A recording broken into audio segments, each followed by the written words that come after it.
Assalamualaikum warahmatullahi wabarakatuh. Bertemu kembali bersama Ibu dalam mata pelajaran Bahasa Indonesia di kelas 11. Nah, pada kesempatan kali ini Ibu akan melanjutkan materi yang minggu kemarin. Nah, pada pertemuan kali ini Ibu akan menjelaskan mengenai mengidentifikasi informasi penting dalam teks eksplanasi. Bagaimana sih caranya mengidentifikasi informasi penting dalam teks eksplanasi itu? Nah, sebelumnya Ibu akan mengingatkan kembali apa itu teks eksplanasi. Nah, teks eksplanasi yaitu teks yang berisi penjelasan tentang proses terjadinya peristiwa atau fenomena alam, sosial, budaya, bahkan yang lainnya yang didasari dengan sebab akibat. Nah, mari kita belajar mengenai mengidentifikasi informasi penting dalam teks eksplanasi. Dalam suatu teks terdapat gagasan atau ide yang dapat dikembangkan menjadi beberapa kalimat. Nah, dalam gagasan tersebut ada yang merupakan gagasan utama atau juga disebut dengan ide pokok. Nah, gagasan utama atau ide pokok itu terletak di dalam kalimat utama. Kalimat utama biasanya muncul pada awal, akhir, atau bahkan di tengah paragraf. Nah, bagaimana cara mengidentifikasi informasi penting dalam teks eksplanasi? Ada 6 cara untuk mengidentifikasi informasi penting dalam teks eksplanasi. Yaitu yang pertama, membaca teks dengan seksama.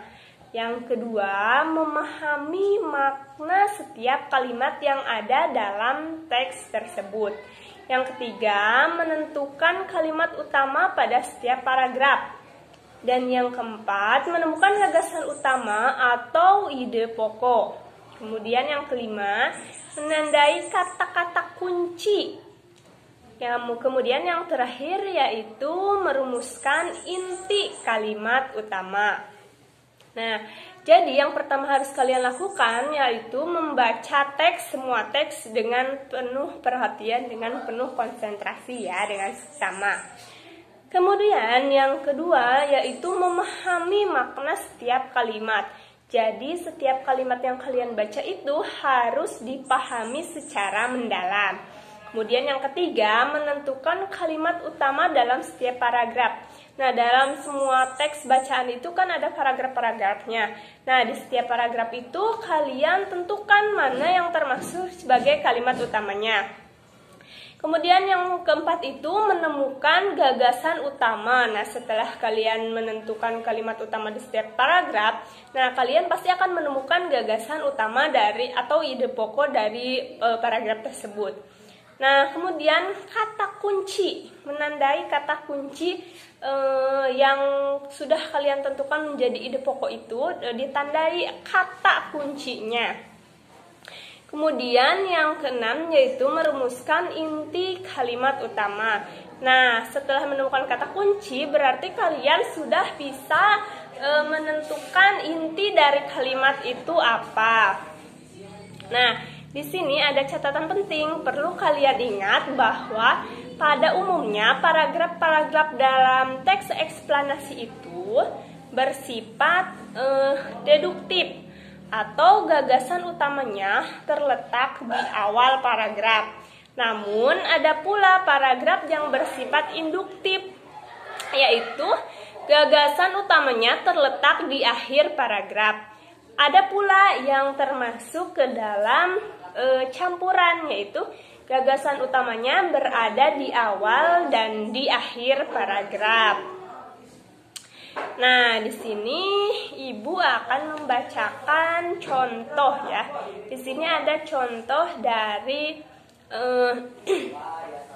teks eksplanasi berikut Ibu bacakan. Apa akibat rusaknya hutan Indonesia? Saat ini bangsa Indonesia sedang mengalaminya. bencana longsor, banjir, rusaknya ekologi atau lingkungan hidup, bahkan pancaroba cuaca. Nah, peri kehidupan kita ini sebagai bangsa yang semakin rentan, terutama sesama warga miskin dan ketinggalan. Lebih kontras, serta tidak adil lagi jika kita perhitungkan hasil kerusakan hutan tidak dinikmati rakyat banyak atau negara, tapi jatuh ke para tangan pelaku penebangan liar pengolah hutan yang tidak bonafit. Nah, kalian harus bisa menentukan apa gagasan utama dari contoh teks tersebut. Nah, gagasan utamanya ini adalah kerugian akibat rusaknya hutan di Indonesia. Nah, terletak pada awal paragraf, yaitu apa akibatnya rusak hutan Indonesia. Nah, itu bisa dijadikan sebagai gagasan utama. Kenapa? Alasannya yaitu teks tersebut menjelaskan kerugian akibat rusaknya hutan bagi kehidupan, yakni bencana banjir, longsor, kerusakan ekologi atau lingkungan hidup, bahkan pancaroba. Nah, kalian sudah paham bukan bagaimana cara menentukan informasi penting dalam teks eksplanasi, kemudian kalian bisa menyimpulkannya menjadi gagasan utama, beserta nanti alasan pendukung kuat mengapa gagasan utamanya itu. Nah, Ibu barusan sudah mencontohkan. Silahkan kalian bila ada yang tidak dimengerti, silahkan tanyakan ke Ibu atau silahkan komen di bawah ini. Nah, cukup sekian pertemuan kita kali ini mengenai mengidentifikasi informasi penting dalam teks eksplanasi. Nanti minggu depan kita sambung lagi dengan materi yang berbeda. Nah, akhir kata Ibu ucapkan wabillahi taufiq wal hidayah. Wassalamualaikum warahmatullahi wabarakatuh.